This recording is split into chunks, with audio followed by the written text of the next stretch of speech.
해주시고 답변하시고 또 오늘 많이 이렇게 온라인으로 많이 들어와 계시니까 거기 계신 분 중에도 질문이 있으시면 바로바로 해주시면 그렇게 진행을 하겠습니다. 강연 잘 들었습니다. 저 두 가지 질문이 있는데, 사실 세 가지 질문이 있는데, 앞에 두 가지 질문은 사실 안토나모의 생애에 대한 거라서 선생님이 많이 답변을 해주실 수 있을지 잘 모르겠는데, 혹시 이 발표를 준비하시다가 알게 되신 바가 있다면 답변해 주시면 감사할 것 같은 질문이고, 나머지 하나 질문은 아마 대답을 해 주실 수 있지 않을까 기대를 하는데요. 첫 번째 질문은 아모가 계속해서 후원을 받아서 대학을 다니고 하다가 이제 나중에 마지막 후원자가 사망하고 나서는 좀 혼자 해보려고 하다가 다시 아프리카로 돌아간 거라고 말씀을 하셨는데, 궁금한 거는 그때 당시에는 딱히 막 귀족이라서 집에 많이 돈이 있어서 굳이 막 그런 금전적으로 궁한 게 없는 사람만 학자를 할 수 있었는지, 그래서 후원자 없이는 사실 그런 좀 부유한 배경이 아닌 사람이면 학자로 생활하는 것이 불가능한 상황이었는지, 그래서 그것 때문에 안토나모가 아프리카로 돌아가게 되는지가 좀 궁금했고요. 그리고 그게 안톤 울리 공작이 이제 백인이 아닌 사람들도 정신적으로는 순수할 수 있다라고 했는데, 그게 정확히 어떤 의미로 얘기를 했는지 좀 궁금해서요. 그게 세례를 받을 수 있다라는 가능성이 있기 때문에 정신적으로 순수했다고 한 것인지, 그러니까 기독교인이 될 수 있는 가능성이 열려 있는 것이, 그러니까 비백인들한테도 세례를 받을 수 있는, 기독교인이 될 수 있는 기회가 있기 때문에, 가능성이 있기 때문에 정신적으로 순수했다고 한 것인지, 그게 좀 궁금했고요. 마지막 질문은 그냥 좀 아모의 주장이 정확히 어떤 내용인지 조금 더 설명을 해주시면 좋겠다 싶어서 드리는 질문인데, 아모가 감각이 마음의 특성일 수 없다고 얘기를 했다고 하셨잖아요. 그래서 감각이 뭔가 몸에 속하는 특성이라고 한 것 같기도 한데, 정확히 감각이 그러면은 아무한테 어떤 것인지가 좀 감이 안 잡히거든요. 왜냐면 감각이라고 했을 때 우리는 사실은 우리 마음속에 떠오르는 어떤 심상이나 감각질 같은 것을 떠올리는데, 사실 그건 굉장히 심적인 것처럼 보이긴 하거든요. 우리 뇌 안에서 벌어지는 어떤 뉴런의 파이어링이라든가 이런 걸로 생각하지 않는 이상, 그래서 감각이 몸에 속한다는 것이 정확히 어떤 식으로 현대인들이 이해를 할 수 있는 것인지 좀 명확히 설명을 해주시면 이해가 더 잘 될 것 같습니다. 네, 좋은 질문 감사합니다. 말씀하셨듯이 처음 두 질문은 제가 답변을 잘 할 수 있을지는 잘 모르겠거든요. 제가 근대철학 전공자이지만 부끄럽게도 당시의 사회상에 대해서 그렇게 많이 아는 것은 아니라서, 그래서 부유하지 않으면은 안 되는지는 잘 모르겠어요, 저도. 하지만 안토나모의 경우에 좀 더 집중해서 답변을 드리면은, 많은 학자들이 제기를 하는 가설 중에 하나가 안토나모가 독일의 유럽에 와서 활동을 시작하던 18세기 초까지만 해도 그래도 어느 정도 인종적인 차별은 많이 없는 상황이었다고 하는데, 18세기 중반이 넘어서 가면서부터 서양에 주된 인종주의적인 그런 이론들이 개발이 되고, 그리고 인종차별이 좀 더 심화되면서 사실은 안토나모 같은 경우에도 어떤 에피소드가 하나 있기는 하거든요. 1750년, 40년경에 안토나모가 그림도 좀 그리고 그런 사람이었다고 해요. 그래서 안토나모가 어떤 백인 여성의 그림을 그렸는데, 그거에 대해서 다른 어떤 누군가가 그거를 조롱하는 시를 쓴 거예요. 너가 이게 흑인인데 언강생심 이렇게 백인 여자를 이렇게 흠모하느냐, 이러한 조롱도 하고, 그래서 안토나모의 어떤 커리어 말기가 되면은 여러 가지로 그 인종에 대한 차별이 좀 더 심화되는 과정이 있었던 것 같습니다. 그래서 안토나모가 단지 어떤 그 경제적인 이유 때문에만에 그 다시 아프리카로 돌아갔다기보다는 그런 사회적인 그 환경이 변하는 게 그 안토나모가 다시 아프리카로 돌아간 것의 이유이지 않을까라고 생각을 하는 학자들이 많이 있습니다.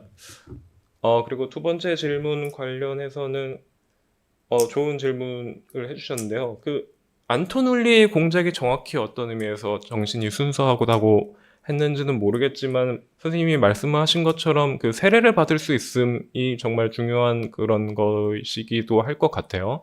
그리고 아까 말씀드린 것처럼 데카르트 철학에서는 어쨌든 인간이 몸과 마음이라는 구분되는 실체로 구성되어 있는데 하지만 좀 더 중요한 거는 그 정신이잖아요. 그래서 신체가 어떻든 간에 그거는 별로 상관이 없다라는 생각을 당대 데카르트주의자들을 많이 갖고 있었던 것 같아요. 그래서 사실은 데카르트주의에 대해서 당대 좀 인종차별주의적인 생각을 갖고 있었던 사람은 이거를 오히려 데카르트 철학에 대한 반론으로 쓰기도 하거든요. 왜냐면은 그러면은 그 영혼만 중요한 거고 영혼과 그 신체가 별개인 것이라면은 우리 백인이 아닌 그런 사람들도 결국엔 같다는 거냐? 그거는 받아들일 수 없다라는 식으로 어떤 그런 데카르트 철학에 대한 반론을 펼치는 상황도 없지는 않았거든요. 그게 뭐 당연히 철학적으로든 도덕적으로든 올바른 반론이라고는 볼 수는 없지만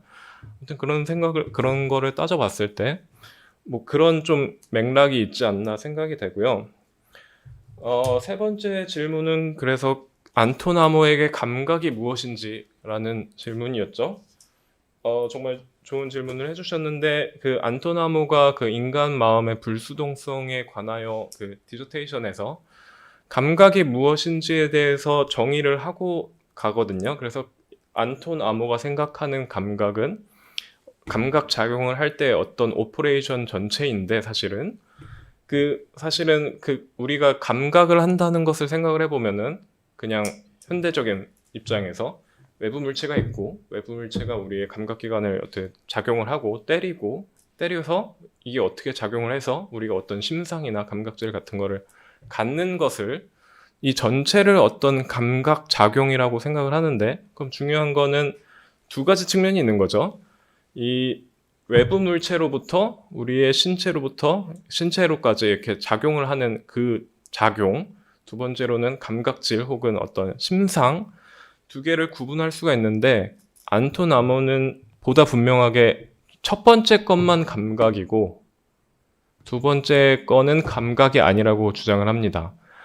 좀 더 깊이 들어가면은 사실은 안토나모가 좀 더 테크니컬 텀을 써서 첫 번째 작용, 그 외부 물체가 그 신체를 그 때리는 것은 직접 감각이라고 하고 두 번째 우리가 어떤 관념을 갖게 되는 것은 간접 감각이라고 하는데 간접 감각은 관념이고 엄밀한 의미에서는 사실은 감각이 아니라고 주장을 합니다. 그래서 뭐 다시 말씀을 드리자면은 이 첫 번째 신체 외부 물체가 신체에 갖는 작용을 감각이라고 아모는 생각을 했습니다.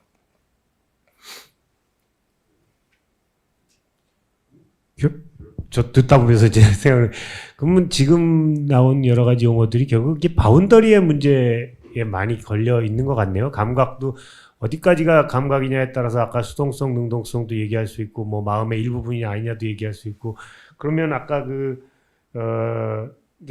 감각은 기본적으로 수동적이기 때문에 마음의 능동성을 전제할 때 마음에 있을 수가 없다라는 것도 그 마음은 전체적으로 능동적이지만 이런 부분을 가지고 있다. 또 지성과는 다른 지성은 능동적이지만 이런 부분을 가지고 있다. 이런 식으로 이렇게 좀 쉽게 바운더리를 이렇게 정함으로써 정리될 수 있는 문제들은 아닌가요? 네, 좋은 질문 감사한데요.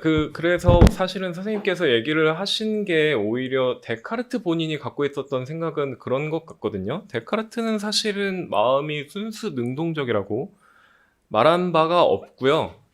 아모는 그렇게 말해야 된다라고 주장을 하지만 사실은 데카르트는 마음이 전반적으로 능동적이기는 한데 수동적인 것도 있다라는 것을 인정하는 구절이 많이 있기 때문에 따라서 아모가 데카르트 철학을 이렇게 해석하는 방식이 그렇게 얼마나 자비롭냐를 따지고 든다면은 저는 선생님 말씀처럼 그렇게 자비로운 해석을 하고 있지는 않다라고 보여질 그런 지점이 많이 있는 것 같습니다. 제 생각에도. 발표 재밌게 잘 들었고요. 저는 이제 맨 앞에서 설명해 주신 그 가나의 철학자나 또 정치가들이 안톤 아모를 이렇게 약간 전유해서 약간 유물론의, 예를 들면 유물론이나 이런 식으로 보았던 어떤 그런 해석과는 좀 다르게 안톤 아모가 스스로가 어쨌든 간에 배타적인 그 스스로의 인종 정체성에 대한 배타적인 현실 속에서 살아가고 그것을 되게 첨예하게 문제의식을 가졌었을 걸로 예상이 됐는데 그 마지막 은둔 생활에 이르기까지 그런 어떤 그 인종적인 어떤 것에 대한 관념이 스스로가 가지는 많은 복잡했던 생각들이 지금 말씀하신 이런 이론들 속에과 이렇게 연관시키는 그런 연구들이 있는지 좀 궁금하다는 생각이 들었습니다. 예를 들어서 그 레이스라고 하는 게 어쨌든 되게 피지컬한 지각이나 감각을 통해서 우리가 이렇게 그걸 우리가 시각적으로 뭐 피부색을 인식한다든지 하는 그런 감각을 통해서 그것을 이제 마음속에서 이렇게 해석하거나 함으로써 어떤 인종적 정체성을 지각하게 된다고 할 때 사실은 그런 어떤 신체적인 감각에 앞서서 어떻게 보면은 선입견, 좀 더 본유적인 어떤 선입견 같은 게 좀 복합적으로 작용해서 어떤 게 먼저고 어떤 게 후인지 모를 정도의 어떤 그런 복잡한 어떤 정신작용이 일어나는 것 같기도 하거든요. 우리가 인종을 인식한다고 하는 행위 자체도. 그러니까 그런 식의 어떤 그런 인종 정체성에 대한 이 사람의 생각이 지금 말씀하신 그런 이 사람의 그 철학적인 사상과 관계 맺는 그런 양상을 연구한 사례가 있는지 그런 게 좀 궁금합니다. 발표 너무 재밌게 잘 들었습니다. 네, 감사합니다. 제가 모든 연구 사례를 본 것은 아니라서 정확히 어떤 사람들이 어떤 연구를 하고 있는지에 대해서는 말씀을 드리기가 어려울 것 같기는 하지만, 네. 일단, 안톤 아모가 본인의 어떤 인종적인 그런 정체성에 대해서 애초에 안톤 아모가 그렇게 많은 저작을 남기지를 않아가지고, 그게 어떠한 방식으로 그의 인종적 정체성이 어떻게 그의 철학에 영향을 끼쳤는지, 혹은 끼치기는 한 건지에 대해서 쉽게 알 수는 없는 상황이기는 하거든요. 예컨대 제가 말씀드린 이 법학 디스퓨테이션 같은 게 있었다면은 그래도 좀 더 그 자신의 인종적 정체성에 대해서 안톤 아모가 어떻게 생각을 가지고 있었는지를 좀 더 알 수 있을 것 같은데요.